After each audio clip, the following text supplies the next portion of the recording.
But for some reason, we don't remember that this debate is not about whether Occupy Central is good or if universal suffrage is good for Hong Kong.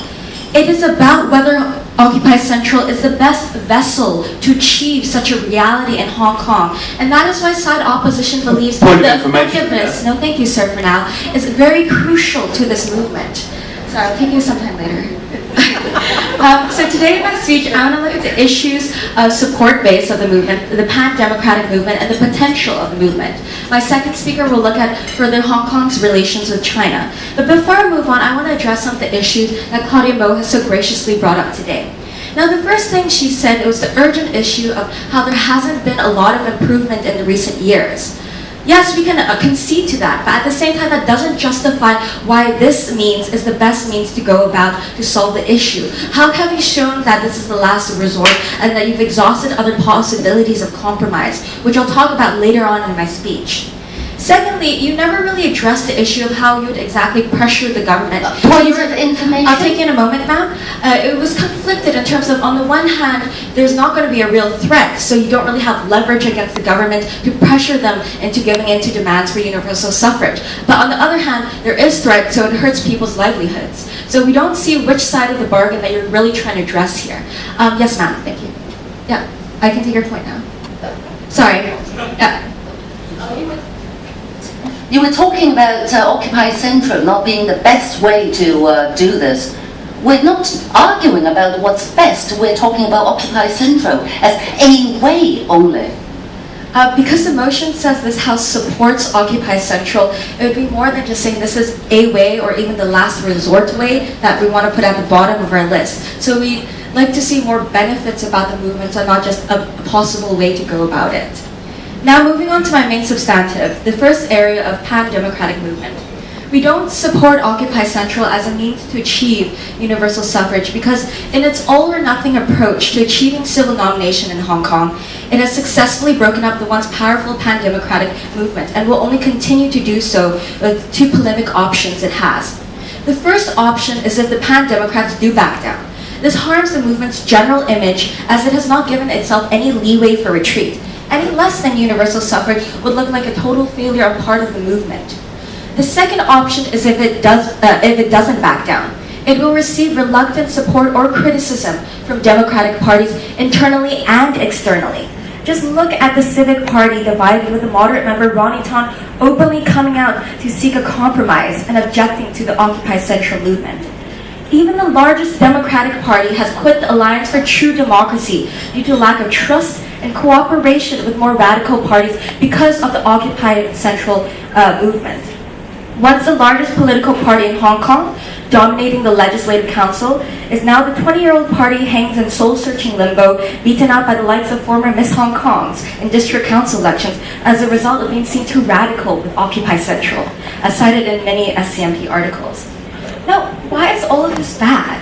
Because we need pro-democracy factions in Hong Kong to be strong and look like legitimate alternatives to the status quo. Instead, having this fragmented pro-democracy camp with only 27 seats in a 70-member legislative council means that their ability to act as a coherent and influential political force is severely hampered, especially when it comes to legally pushing for things such as universal suffrage. Points of information? Yes, ma'am. Do you realize Hong Kong's Legislative Council is actually being monopolized by pro-Beijing types because of the very unfair and twisted election system? We really regret that that's the case right now, but what we're saying is that Occupy Central doesn't make the situation any better and actually exacerbates the divisions between the parties, between those that even support Occupy Central. Now, onto the issue of the support base. The Occupy Central movement has claimed to be a democratic movement so that it is legitimate in pushing for universal suffrage. But really, the movement as a means has failed to capture sufficient investment of interest from the Hong Kong population. In the questionable electronic poll with a primitive identity verification that they conducted, only 10% of the Hong Kong population voted. And there is the anti-Occupy movement, which did a personal ballot with numbers showing over 900,000 people actively against Occupy Central. Why is this significant?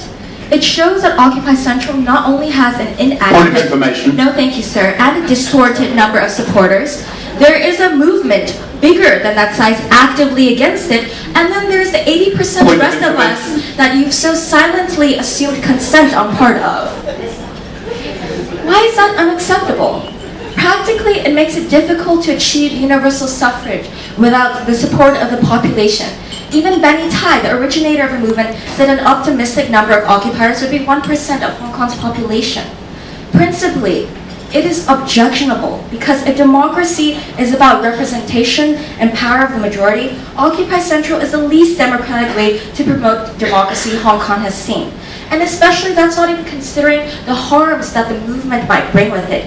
You talked about the potential harm to small businesses and to the possibly to the economy. And we say when you risk such economic and perhaps even political turmoil, we have objections to it. Because if you hypothetically do this, you definitely do not do it without the consent of people you're inadvertently harming as well. Right now, Occupy Central has not given a choice to the silent majority, that 80% who I talked about earlier, whether they would like to make the trade-off between economic stability and gaining advantages in the universal suffrage. Yet if the economic and political damage were to be real, it would be hurting this exact group. Now to final issue of the potential of the movement. Movements such as these are only strongest in their potential of public disturbance rather than when it actually occurs. But not only is its inherent value weak, even its potential for harm has faded. Take the specific form of disruption Occupy Wall Street movement did in blocking Brooklyn Bridge. After finding rows of police officers blocking their path midway, they proceeded to try and retreat back in the direction they came from. So when Occupy Wall Street, which is a much larger movement than Occupy Central, can't even sustain the momentum of support in specific instances of civil disobedience, it is highly doubtful that Occupy Central is what will push for long-lasting structural change for universal suffrage. And what's more telling is that even at the peak of Occupy Central's delicate strength, the Hong Kong government, a government that has historically preferred to appeal and appease to its people, is taking a stance.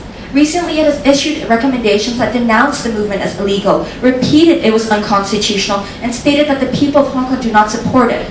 Chief Secretary Carrie Lam said exactly yesterday, democracy will never be achieved through civil disobedience. And this is the same Hong Kong government that would normally not risk going against its population, yet it has the guts to remain unshaken by the movement and will not capitulate to the demands for universal suffrage. So at the end of the day, if you don't even have the support of your most important ally, if you don't even have the support of the large amount of people, and if you're splitting your own Democratic Party, how can this ultimately push for universal suffrage?